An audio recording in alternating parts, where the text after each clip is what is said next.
How's that? Good? Yeah. Test. Cool. Okay. Yeah, we're back. Connor Renton, founder and CEO of the Brodie League. Today, for the first time in 3 years, we are sharing what it takes to build the biggest basketball league in the world.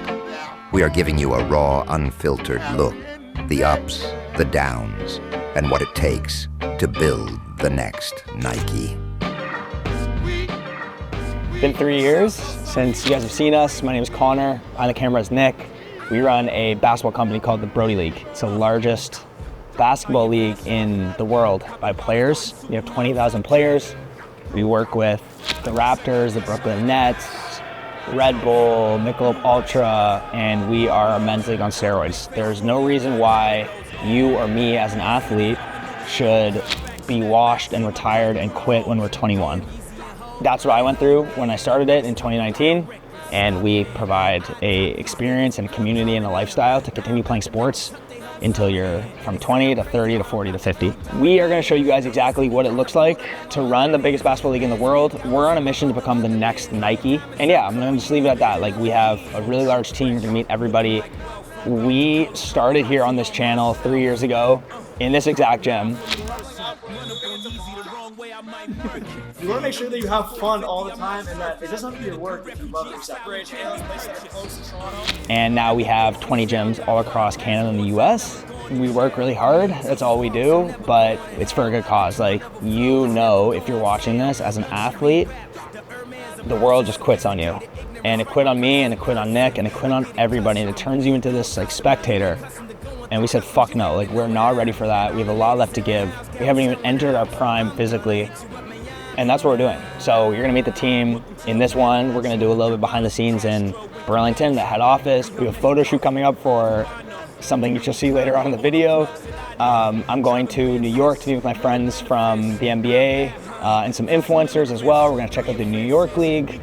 And this is gonna be, yeah, just like behind the scenes, but more importantly, I want to show you guys that, like, we're just a bunch of dudes that were ex-athletes that wanted to keep playing sports. If you're an entrepreneur out there and you're watching this, like, the best thing to do is just start. Like, we just been consistent for 3 years, and that's why we're here now in the first place. Dropped 20 in Brodie, Toronto last night, so no big deal, no big deal. Been getting better. Like, I think the vert has got worse. Oh my God, dude. Should we cut that? Yeah, we're gonna cut.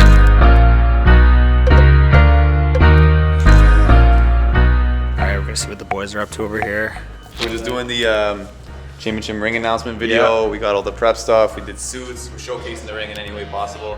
Doing some fun Damn, shots. bro. Cigars, drinks. Some tough shots. You know, the championship lifestyle, basically. There we go. No way. Yo, I got 20 chicken sandwiches, bro. 10 spicies, 10 regulars, so we're gonna muck. You didn't get Chick-fil-A sauce? I got 3 of every kind. Bro, these are like the worst ones. I got 3. Bro, I literally got every kind of sauce. What do you mean? Bro, everyone knows you just get Chick-fil-A sauce. If I didn't get Chick-fil-A sauce. What do you mean? The secret sauce. I know. I could be playing in Toronto and like follow my favorite player in like New York and like have a news feed where like I see his highlights and stats every week and create this like community, and then we can't get kicked off of that social. I was gonna say, yeah, unless if Zuck doesn't start acting up. This time next year, I think that will be a reality for sure. It's not that hard to actually implement. But that's like a year away, honestly. You catch your Not too far. Yeah, not too far away though, yeah. Connor.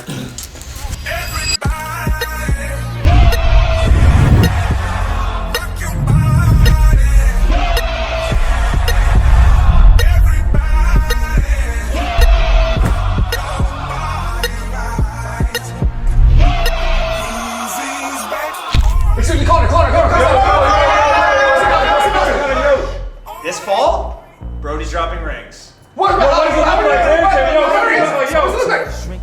all those audios on top of each other. Yeah. Do you want to leave it at rings or championship rings? Yeah, let's do one more. Okay. And then do you want to flash it? Are you trying to? No, you want to be like, yeah, Brodie's dropping rings like this. Question or Or do is it no, the first way? like this? Yeah, but now flip the ring. You gotta no. Like just flip it on your finger. Okay, last one makes one good. Yeah. And right when he says it, go loud again. Yeah. Excuse me, Connor. This fall, Brodie's dropping championship rings. Thanks,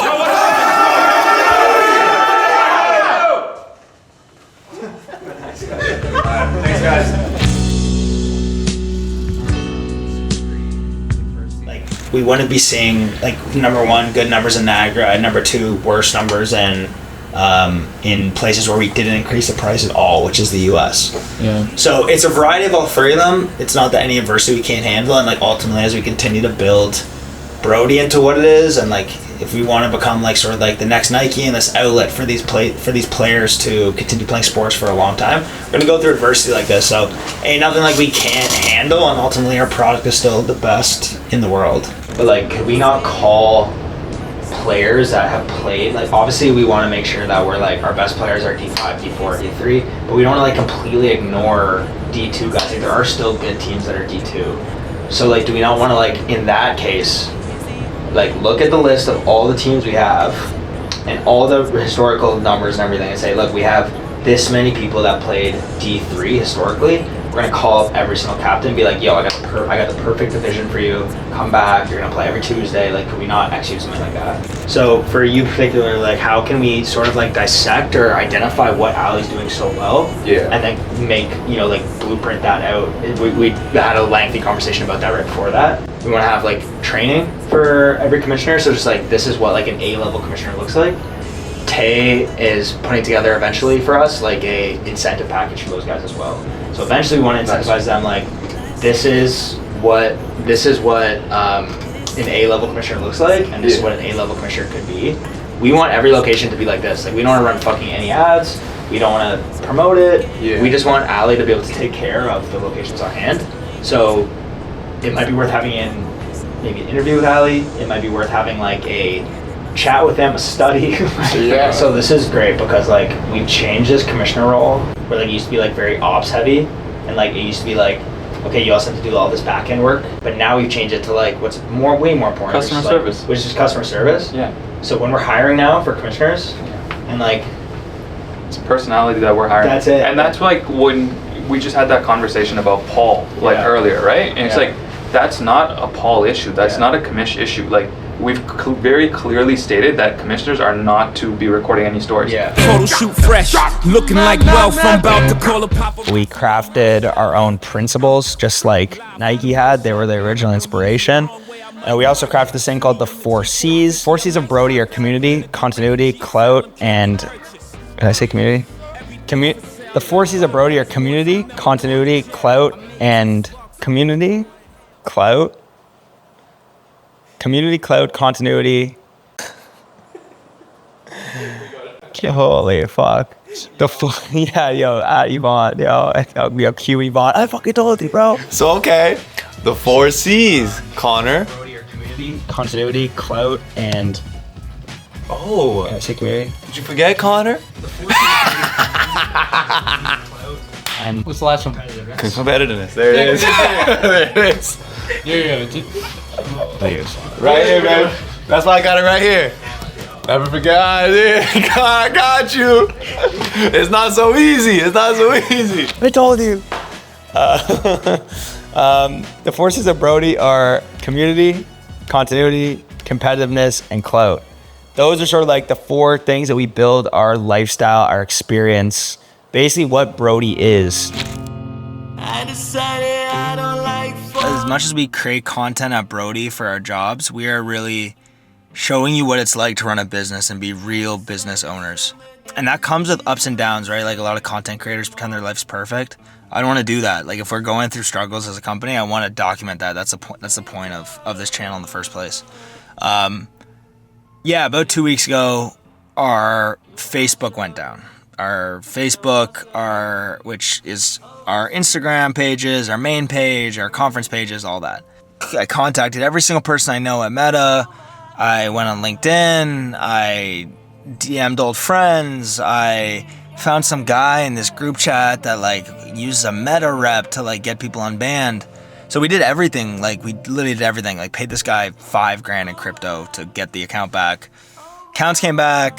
It really, really fucked us up. Like we were just about to open our sign up for our league and open up our registration portals. that put us back about 20% behind where we should be. On top of that, we raised the price. Our website had way more bugs than we were expecting. I think that's been hard. That's been its own challenges. Like, the team is just working on absolute fucking overdrive, and it's really tough as like the leader to continuously like put on like a happy face and like be strong and be confident when like you generally don't know like what the fuck is going on and if what you're doing is worth it. We have put everything into Brodie. Everyone on our team just works so fucking hard. But just because you work hard and just because you dedicate your life to something doesn't mean that it clicks automatically. And, you know, for the first 3 years of Brodie, like, we've worked really hard, but it's been sort of without adversity. Like, we've had a golden ticket, and now we're entering this territory of, like, real business, like our own software and 200 employees. And as we grow this company, I want to make sure that we can stay nimble. Like, Phil Knight and the guys that built Nike didn't build Nike without hardship and without these moments of doubt and without imposter syndrome and without all of these things. Like, they built Nike by having one foot in front of the other and taking risks and entering murky waters where you don't know if, like, building your own league software and, you know, building an app and hiring more people and not paying yourself, like, you don't know if that's gonna work out. But like, there is no reward without like true risk. And like, it's the classic cliche, like, if it was fucking easy, everyone would do it. So yeah, definitely been feeling the pressure as of late. Like, it's no longer just like a fun startup where it's just me. It's like there's 200 people and people rely on us. Thousands and thousands get enjoyment out of Brodie and show up for Brodie and follow Brodie. And I just don't feel like there's a lot of people actually documenting what it's like to go from a small company to a medium company to a large company. And, you know, I would have loved to see, and I would have got tons of comfort in seeing them build Nike from the ground up. And I genuinely believe, and the team believes, like, we are fucking changing the world here at Brodie. And yeah, like I promised at the start of this, I want to make sure that I'm being super honest with you guys. And it's not fucking easy all the time, and we have fun and we love what we do, and it's very rewarding. Like, what Brodie means to myself and the team and the people that play, like, Brodie really is like a community and lifestyle that young men from all over the world need to be a part of this, like, movement. That's why I know Brodie means so much to people, and that's why I know Brodie can be the next Nike. If people will wear Nike apparel and Nike shoes because they can feel like an athlete, like, Brodie actually makes people athletes. And that's the fucking difference, and that's why I believe we're next, and why you weather these storms and you put on a brave face, even though you don't fucking know, like, what's gonna happen. Turn my music high. Morning, guys. So it is 6 a.m. We are at Toronto Pearson. We are, as you saw from the last clip, we have had quite the week. Meta went down. That's mainly we talked to everybody. We just launched an app for the first time, and none of us are tech guys. We started a vlog, did tons of stuff. Had one of those nights, you know, those nights where you're like up until 3, gonna change your life, writing lists, doing all that stuff. I think that's great. Like, everyone that has those moments, it's important. It means you care, and it means you care a lot, and that's rare. You know, it means like your energy is well spent, your energy is in the right place, and your intentions are in the right place. What really is important, I think, is to actually action that the next morning. So it's 6 a.m. Don't want to be doing this. Obviously, we talked about this. Like, we run a business. We don't necessarily want to build content like this, but this is the direction we're going. So you gotta do stuff you don't want to do. The magic really is in the suffering, and the magic's really in the stuff and the work you're avoiding. So we want to live by that and be good examples and continue to show you guys behind the scenes of Brodie and what we're up to and everything. And there's no growth without suffering. Like, you literally cannot grow without pain. So we're gonna keep growing. We're gonna keep showing you guys what it's like to run the largest basketball league in the world, to be the next Nike, to do everything we're talking about. I just realized I don't have a mic on, and we'll see if this even comes out properly. But yeah, this is what it takes. We're landing in New York in a few hours from Toronto. It's like 2 hours. We're gonna check out Brodie, New York. We're gonna check out my friends' offices. We might have a few meetings coming up. We might talk to some influencers. Let us know what you guys want to see. And yeah, I don't know how we're gonna end these next. How we're gonna